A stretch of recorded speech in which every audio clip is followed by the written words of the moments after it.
back to my channel. Another recipe na naman yung...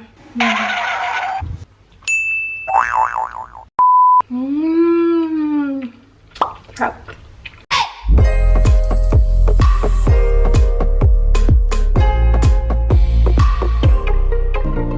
Welcome back to my channel. This is Aya Marie. At today's episode, gagawa na naman tayo ng isang meal prep para sa pangbaon ko for Monday to Friday. At syempre guys, itong meal prep na to ay super healthy dahil syempre gusto natin yung makuha natin yung mga nutrients na dala ng pagkain. Dahil syempre, yun yung number one priority natin, yung makuha natin yung mga nutritions ng mga pagkain. Tapos number two, this is going to be very easy. Napakadali lang, no? Para hindi tayo masyadong pagod.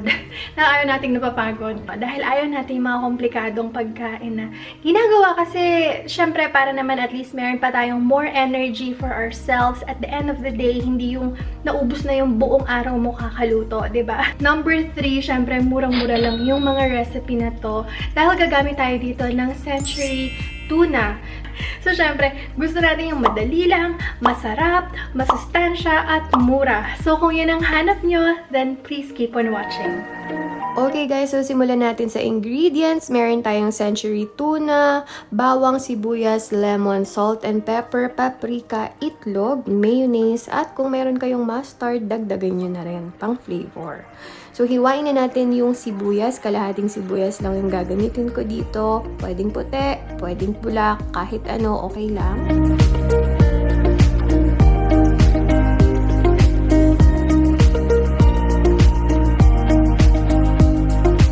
Ayan, iset aside nyo lang siya sa isang container. And then, maghihiwa na rin tayo ng ating bawang. So, 4 to 5 cloves of garlic yung gagamitin ko dito.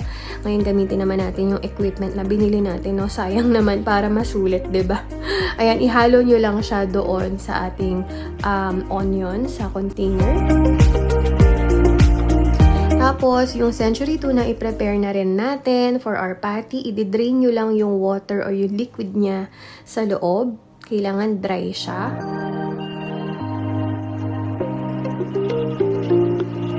And then, i-break down nyo lang siya para mawala yung mga big chunks niya.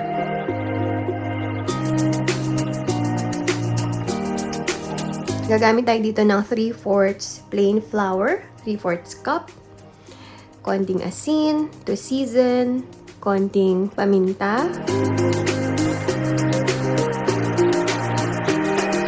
at kung meron kayong paprika, dagdagan nyo na rin para mas masarap. So, halu-haluin nyo lang siya doon.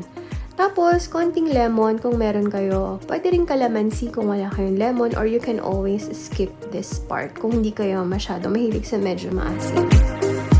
Tapos, konting sriracha, mustard kung meron kayo, 1 teaspoon. Tapos, ito, of course, mayonnaise. Mga 2 tablespoons siguro to. Japanese mayo yung meron ako, pero any type of mayo would do. And then, 1 piece of egg or itlog.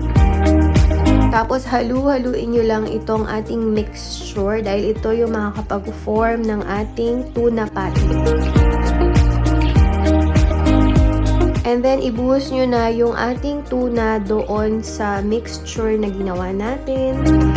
And then, ready na tong lutuin after that. So, make sure na mahalo siyang mabuti.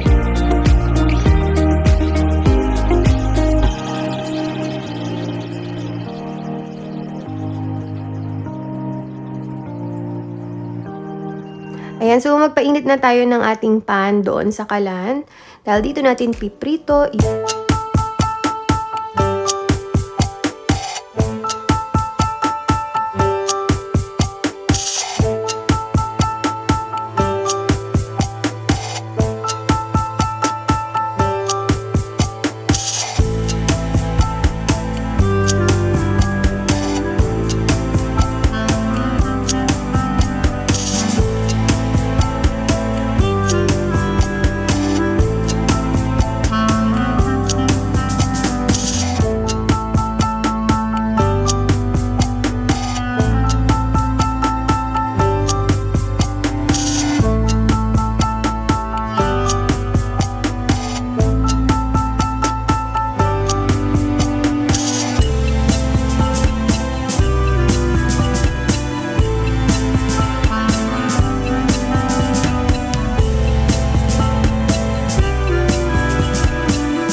fridge. So guys, kung anong gulay yung meron kayo dyan sa fridge, Diyos ko, idagdag nyo lang, mapasitaw, talong, kamatis, kahit ano. Kasi kesa naman nabubulok siya sa ref, 'di ba? Isama nyo sa sinangag, at least napaka-healthy pa niya. Tapos masarap, 'di ba? Kahit kesa naman masayang. So sa malaking kasirola, nagpainit ako ng konting olive oil, tapos ilalagay ko na yung mga gulay na chinop natin kanina. O yan, 'di ba? Ang dami.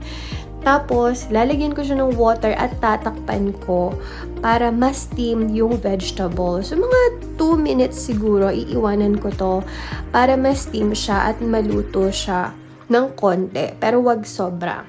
And then, after 2 minutes, medyo imimix ko siya ng konti. Tapos,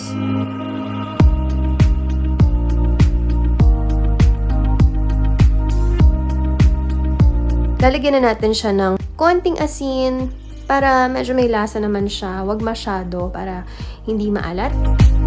Takpan nyo lang siya for another 1 minute. Ayan, guys. So, lalagyan ko na siya ng oyster sauce. Mga 2 tablespoons of oyster sauce para naman masarap yung gulay natin. So, wag nyo siyang i-overcook para hindi siya maging mushy. So, okay lang yung medyo crunchy pa siya. Medyo mahilaw-hilaw pa, ganun. Tapos, on the same pan, well, isa-set aside natin yung gulay. And then, on the same pan, lagyan nyo na yung garlic. Dahil magsasangag na tayo ng rice. And then, once na medyo brown na ito, ilalagay nyo na yung kaning lamig. Yes, yung kaning lamig, mas masarap isangag. Kasi mas maganda yung texture niya kaysa sa bagong saing na pangsangag. So, ayan, lagyan nyo lang siya sa pan, kasama ng bawang. Tapos, i-break down nyo lang siya into smaller pieces or smaller grains, I guess. And then, lalagyan nyo siya ng toyo, pang flavor. So, 1 serving spoonful. Mga 2 tablespoons siguro to, no? Actually, naisip ko, dagdagan ko pa ng toyo kasi ang dami ng gulay natin. So, gusto natin malasa ng, 'di ba? Para masarap naman siyang kainin. Tapos, another serving spoon of oyster sauce. Ayan.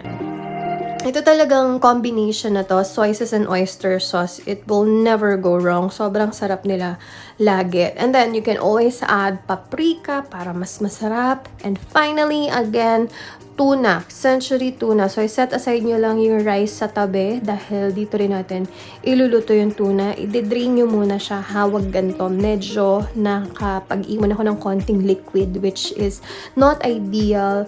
Mas maganda kung tuyo talaga siya. Pero kung nakapag-iwan kayo ng liquid, okay lang yan. I-tilt nyo lang yung pan like that sa may apoy para mag-evaporate yung liquid niya. And then once it's evaporated, ihalo nyo na siya dun sa rice para sa ating tuna rice, diba?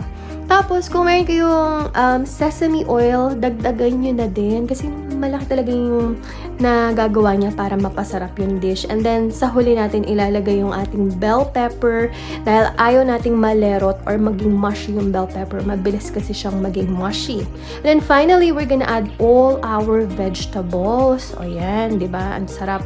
Ang dami, ang sustansya, ang sarap, ang dali lutuin. So, this is really very healthy at it's really good. So, kung meron kayong tira-tirang gulay sa ref, i-chop nyo lahat, isama nyo, walang bawal. So, yes, this is it.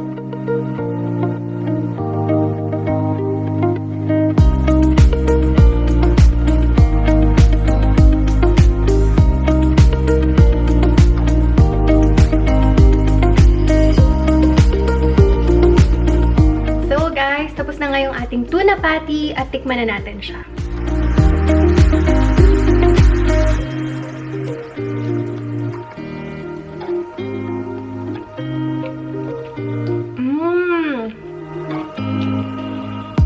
Ang sarap.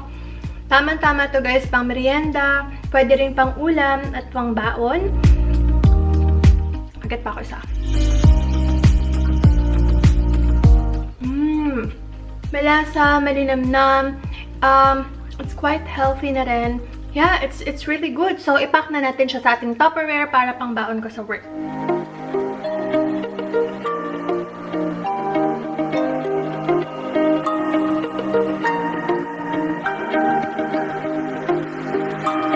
Para sa aking tuna patty, gusto ko lagi may sausawan na ketchup, which is UFC. Ito yata yung pambansang ketchup ng Pilipinas.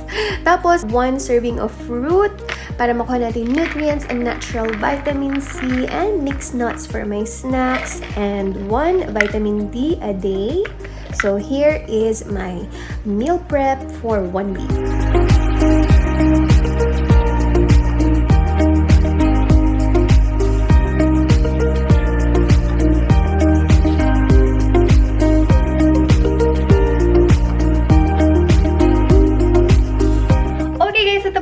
Ating pag-meal prep. I hope you like this video. Thank you guys so much for watching. Maraming salamat. Once again, this has been Aya Marie and thank you guys for catching up with me. Bye!